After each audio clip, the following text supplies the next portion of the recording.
Welcome to day 18 of positioning ourselves for our best year yet and unlocking the keys to our success. And if you've been enjoying this journey thus far, all I ask is two things. One, go ahead and press subscribe. And two, share this message with someone else. And today we're going to be discussing enduring. And so what happens in life when we're obedient, but life keeps lifing? Can you still endure to see your vision through? Just because we're obedient doesn't mean that everything is going to happen exactly how we want it to happen, when we want it to happen, and according to our timing. The vision is for an appointed time. Let's think about the story of Joseph. And Joseph was given a great dream and a great vision that he would be a leader of his family and a great leader of people, and that his family would ultimately rely upon him for his guidance, his leadership, and that his brothers would have to look up to him. That's the dream that he was given. But here's what happened. When he shared his dream and his vision with his brothers, his own brothers betrayed him and sold him into slavery. And then after that, he refused to sleep with a married woman, and he was falsely accused for being obedient and not sleeping with another man's wife. So after that, he then is thrown into jail. While there, he helps to interpret dreams. And one of the persons that he interprets dreams for is ultimately released. And so when he's released, he initially forgets about the person who helped him while he was in jail to interpret his dream. So before things started turning around for Joseph, before the appointed time, life was lifing. He had been betrayed by his brothers. He had been sold into slavery. He had been falsely accused, thrown into jail, and forgotten about. But at an appointed time, God turned everything around, and he made Joseph governor of a region, and he was second in command and was able to create great wealth, and he was able to be a great provider for the same family that betrayed him. So the question is, can you endure to see your vision through when you feel all alone? When you feel mentally and emotionally broken? Can you keep getting back up when you get knocked down? Can you hold your head up when the world around you seems to be falling apart? Can you endure? Here's 4 things to remember to help us to endure while on this journey to greatness. The first thing is that you and I may have a God-given vision and a dream, but it comes to pass at an appointed time. So there will be some setbacks and some delays, and everything won't happen on our timing. The word tells us in Habakkuk 2, verses 2 through 3, "And the Lord answered me, write the vision, make it plain on tablets, so he may run who reads it. For still the vision awaits its appointed time. It hastens to the end, it will not lie.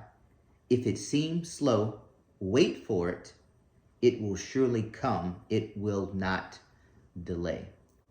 So remember, the vision is for an appointed time. And it says that if it seems slow, wait for it. So we have to wait and trust his timing. The second thing is that there's going to be times when you feel abandoned, when you feel crushed, when you feel all alone, like God doesn't hear you. And even Jesus felt this before the appointed time. In Matthew 27 and 46, at about 3 o'clock, Jesus cried out with a loud voice and says, "Eli, Eli, lema sabachthani. I know I didn't pronounce that right, which means, my God, why have you abandoned me? Why have you forsaken me? So even Jesus felt abandoned before the appointed time. And scripture also goes on to tell us in Psalms 34:18, the Lord is close to the brokenhearted.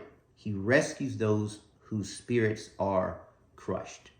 So in this journey called life, even when we're obedient, we're going to feel alone and brokenhearted and crushed at certain times.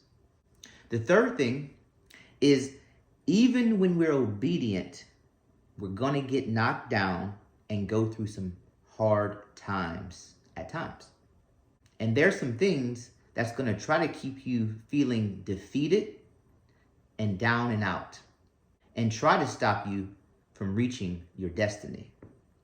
The word tells us in 2 Corinthians 4:8-9, we are pressed on every side by troubles, but we are not crushed.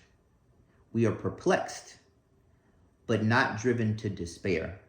We are hunted down, but never abandoned by God. We get knocked down, but we are not destroyed. And another version says it like this: though we experience every kind of pressure, we're not crushed. At times, we don't know what to do. You ever felt like that? But quitting is not an option. We are persecuted by others, but God has not forsaken us. We may be knocked down, but not out. So if you're feeling like, Lord, I'm doing everything that I can do to try to grow and be more obedient, but it seems like life keeps life and I can't catch a break. Well, guess what? You got to keep going. You got to keep enduring, because he has not abandoned you. Even when you feel all alone, you're not alone. I've been there. I feel you, but we got to keep going. The fourth thing is, obedience doesn't free you from all of your troubles.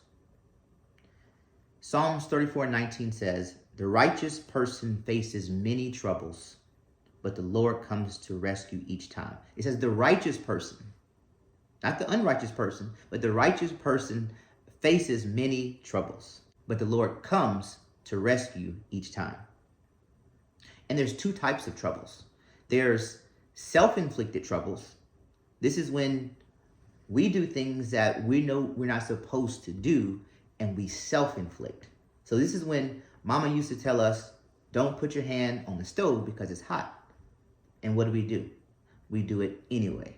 And so we got to learn certain lessons because of the fact that we did what we chose to do. And as a result, this is the situation that we're in, and we got to learn from it, or hopefully learn from it, and not keep putting our hand on that stove. But then there's also a second kind of trouble. And this is the trouble and the things where God allows to happen, that he's going to work for our good. He allows it to take place because he's using that to prepare us and to strengthen us and to make sure that we are prepared for what he has in store. We're prepared for that next level and that next dimension. And so we talk about preparation. Here's two examples. The first, let's say that you're a parent. You have a child, and your child loves this red sports car. And you want to give your child this sports car because you love your child and it's something that they're passionate about and you want to give it to them. And so you go out and you buy this car. But you buy the car and the child's only 5 years old.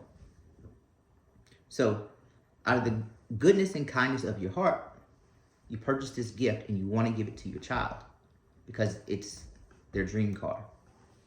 But if you give it to the child at 5 years of age and you say, here you go, here's the keys to it,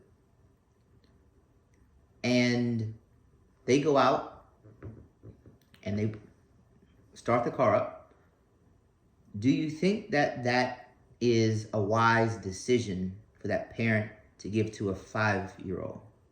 No.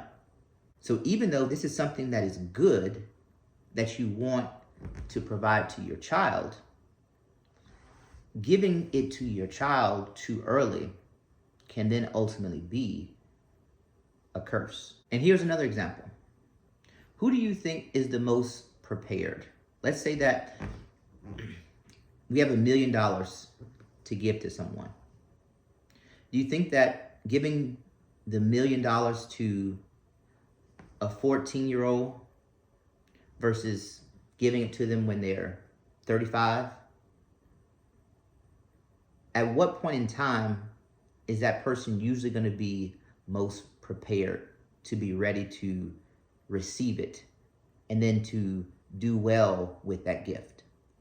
So we talk about abundance, we talk about breakthrough, we talk about these things, but if we're still 14 years old in the way that we think, in our habits, in certain areas, God may be waiting for us to ultimately mature and be ready so that when he gives it to us, it is used and it can be a blessing, not only to you, but it can also be used to bless others. Because how we think at 14 years of age and how we think at 35 is going to be totally different. The things that we would do with the money at 14 versus 35 should look differently. So God allows us to go through certain things and experience certain delays in order to prepare us, strengthen us, to make sure that we become wiser. And so at the appointed time, when he gives it to us, it's a blessing and not a curse. And while we are waiting, remember that the devil is going to try his hardest to steal your joy, to steal your hope, because he knows that if you and I persevere and keep pushing through, the blessings and the impact that we're going to create if we endure to completion. But we have to make that choice to keep going, to keep enduring. So 5 scriptures to help encourage us. So let us not get tired of doing what is good. At just the right time, we will reap a harvest of blessing if we don't give up. Galatians 6:9. But those who wait on the Lord shall renew their strength. They shall mount up with wings like eagles. They shall run and not be weary. They shall walk and not faint. Isaiah 40:31. Rejoice in our confident hope. Be patient in trouble and keep praying. Romans 12:12. Be still in the presence of the Lord and wait patiently for him to act. Don't worry about evil people who prosper or fret about their wicked schemes. Psalms 37:7. And God blesses those who patiently endure testing and temptation. Afterward, they will receive the crown of life that God has promised to those who love him. James 1:12. So our action items for today. Cry if you need to cry. When you feel alone, you feel abandoned, and you feel like God doesn't hear you, cry out and cry to him. Even Jesus cried. But don't quit and don't give up. Even when you can't see it, and even when you don't understand, he's working. And we just have to keep trusting him. And the second thing is to endure and keep doing your part. Keep growing in obedience. Keep growing in spending more time with him. Keep growing in reading your word and controlling the things that you can control. And then, at an appointed time, He's going to work everything out for your good, and he's going to favor you and prosper you. So, head up, chin up, eyes up, and open up to him. So if you've enjoyed this video, all I ask is two things.